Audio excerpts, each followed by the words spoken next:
विरोधी पक्षांचा प्रचारही शिगेला पोहोचला आहे। काँग्रेसचे राष्ट्रीय अध्यक्ष मल्लिकार्जुन खरगे यांनी आज पंजाबमध्ये अमृतसर इथं वार्ताहर परिषद घेतली। पंजाब आणि हरियाणामधले शेतकरी कमी जमिनीवर मुबलक धान्य पिकवत असून देशातली धान्याची कोठारं ते भरत आहेत। मात्र हेच शेतकरी जेव्हा आपल्या मागण्यांसाठी आंदोलन करत होते तेव्हा मोदी सरकारनं त्यांच्याकडे लक्ष दिलं नाही असा आरोप खरगे यांनी यावेळी केला। नोटबंदी आणि जीएसटीमुळे पंजाबमधील लघु आणि मध्यम उद्योगांचं नुकसान होत असल्याचंही ते म्हणाले। अंमली पदार्थांच्या व्यसनामुळे नैराश्याच्या गर्तेत सापडलेल्या आजच्या तरुण पिढीला त्यातून बाहेर काढणं हे पंजाबमधलं सर्वात मोठं आव्हान आहे। यामुळे संपूर्ण राज्यातील कायदा आणि सुव्यवस्था ढासळली असल्याची टीकाही त्यांनी केली। काँग्रेसच्या सरचिटणीस प्रियंका गांधी आज हिमाचल प्रदेशच्या दौऱ्यावर असून त्यांनी हमीरपूर आणि कुटलहर इथं प्रचार सभा घेतल्या। लोकशाहीत जनता सर्वोच्च असते ही काँग्रेसची विचारधारा आहे। त्याच विचारधारेवर काँग्रेसनं सत्तेत असताना काम केलं।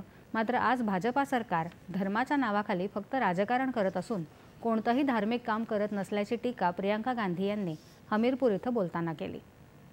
काँग्रेस हिंदू धर्माच्या विरोधात असल्याचा अपप्रचारही भाजपाकडून होत असल्याचा आरोप त्यांनी केला। प्रचार सभेपूर्वी त्यांनी शक्ती प्रदर्शन करत रोड शोही केला।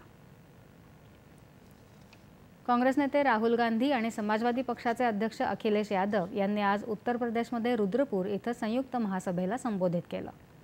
ही निवडणूक दोन वेगवेगळ्या विचारधारांवर लढवली जात असून एकीकडे संविधानाचं संरक्षण करण्यासाठी लढणारी इंडी आघाडी आहे तर दुसरीकडे संविधान नष्ट करण्यासाठी लढणारा भाजपासारखा पक्ष आहे असं राहुल गांधी म्हणाले। ही निवडणूक भावी पिढीच्या उज्ज्वल भविष्यासाठी तर आहेच, त्याचबरोबर संविधानाचं संरक्षण करण्यासाठीही असल्याचं अखिलेश यादव यांनी यावेळी सांगितलं।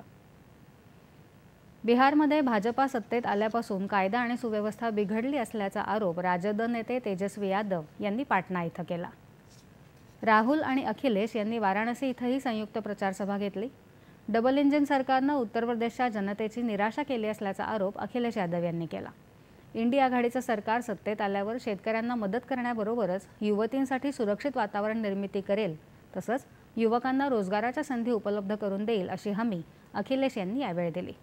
तर राहुल गांधी यांनी अग्निवीर योजना रद्द करणार असल्याचं सांगितलं। पश्चिम बंगालच्या मुख्यमंत्री ममता बॅनर्जी यांनी कोलकाता इथं रोड शो केला।